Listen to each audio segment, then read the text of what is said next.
想象一下，你在星巴克掏出你的手机，然后连接到附近的免费无线网络，然后你就可以开始愉快的上网了，比如刷刷小狗小猫的视频。不过这些无线网络真的安全吗？还是你的隐私已经被泄露 ？Hello， 大家好，新朋友们请坐。今天我们聊聊 WiFi 无线网络。首先，什么是 WiFi？WiFi 最开始的定义是一个无线网络通信的工业标准，是一个基于 IEEE 802.11标准的无线局域网技术。WiFi 第一个版本发表于1997年，在那以后呢，就慢慢的改善和融合新的技术。不过说到一个无线网络安不安全，就不得不提一个重要元素——加密。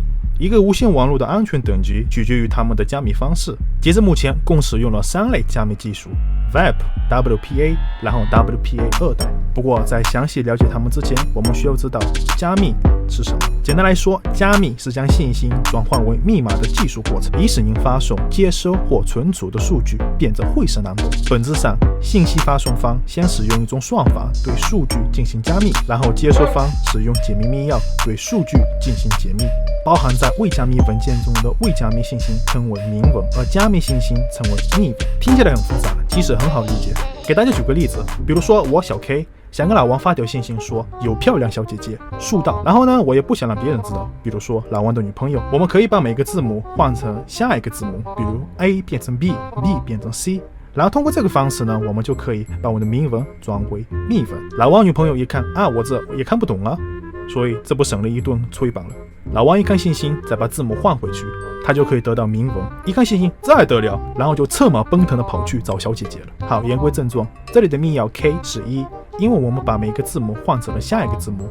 K 当然也可以是2、3、4，就是我们把每个字母换成下一个字母，或者再下一个字母。重要的是，你和老王都知道密钥，而他女朋友不知道，否则搓一棒伺候。OK， 以上呢就是经典的凯撒大帝加密法，在古罗马战争时候用过。当然，现在的加密技术比这个要复杂的很。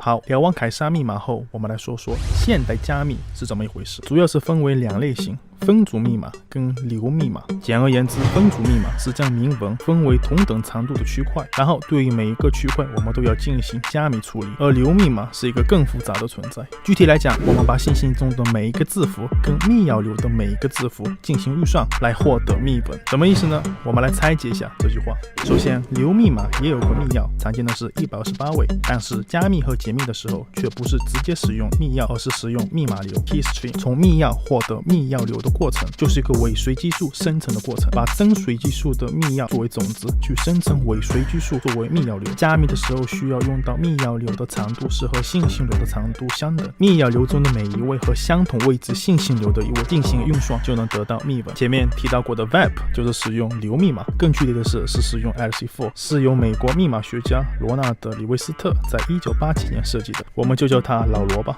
老罗的理解是这样子的：第一，服务器和客户端共享同一密码流。第二，该密码流是一段24位数据 IV 和一段密钥组成的，我们就叫它 PLG， 然后通过异活操作对明文数据流加密。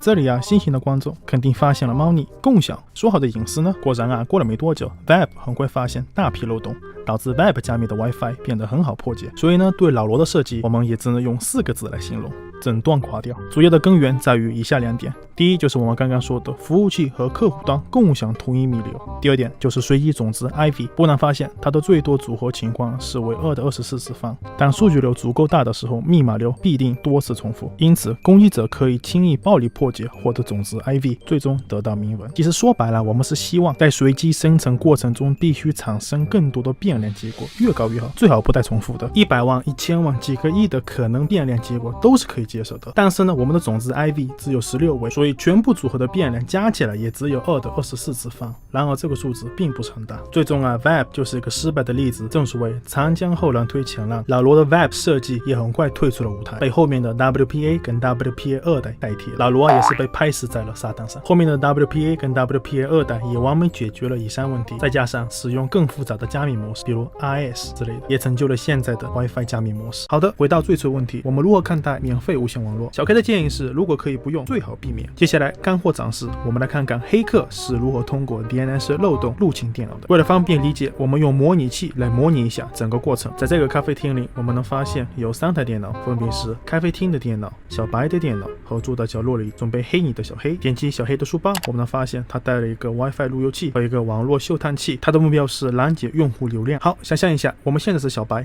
打开电脑，搜索附近的 WiFi。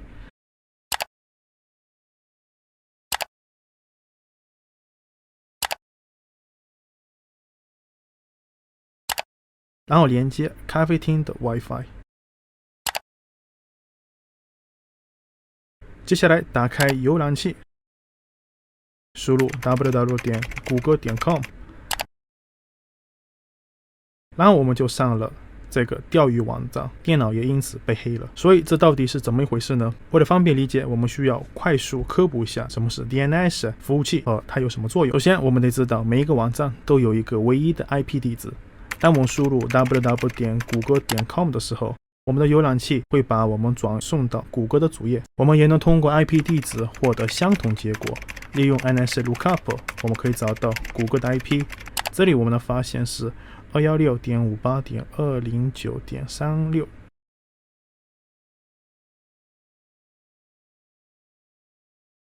然后输入这段 IP， 我们也能来到谷歌的主页上。事实上，浏览器根本不知道 www.google.com 是什么意思，是 DNS 服务器在后台扮演了翻译官角色，把 www.google.com 翻译成了 IP 地址，才能让我们顺利来到了主页上。好，回到小白，他到底错在了哪里？细心的观众肯定发现，在小白选 WiFi 的时候，他已经入坑了。小黑把他的路由器名改成了跟咖啡厅的路由器一样，而且是多个的，再加上幸好是比咖啡店的 WiFi 更强大。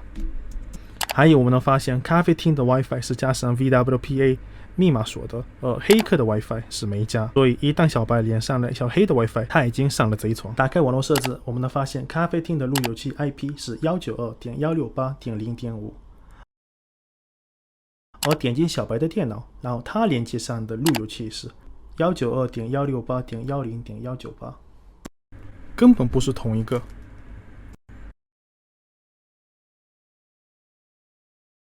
这里好奇的观众朋友会问，这个路由器到底在哪里？还记得小黑的百宝袋吗？没错，小白就连接到了这里。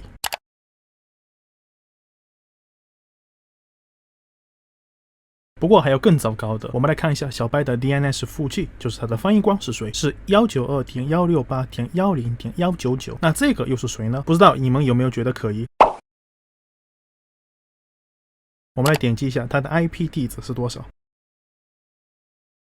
你没看错，就是 192.168.10.199。 这意味着什么呢？翻译官都是别人小黑家的，小黑改地址，给个错误的翻译，这还不简单？只要把谷歌原来的 IP 换成钓鱼网站的 IP， 所以每当小白输入 www.google.com 的时候， DNS 服务器会一直把它翻译成 10.6.0.250， 然后这个 IP 是小黑精心设计的黑网，一旦进去了，小白会失去所有的私人信息。当然，不仅仅是谷歌，我们也能把 Facebook、Instagram、百度那些用户经常用的网站变成钓鱼网站，所以小白每当进入这些网站的时候，他很有可能会变成下一个小黑的猎物。好，总结一下，在这个互联网和大数据时代，安全上网将变成一个绕不开的话题。那些看起来毫无意义的动作，比如连接免费 WiFi 之类的，说不定会变成小黑客们的突破口。比起网速高但不安全的 WiFi， 付费流量可能会更安全。伴随着互联网的发展，安全、个人隐私、敏感数据将会成为新的被盗财产，所以我们要更加重视。好，那以上呢就是本期的全部内容，希望对在座的各位有所帮助。那感谢观看，我们下期再见。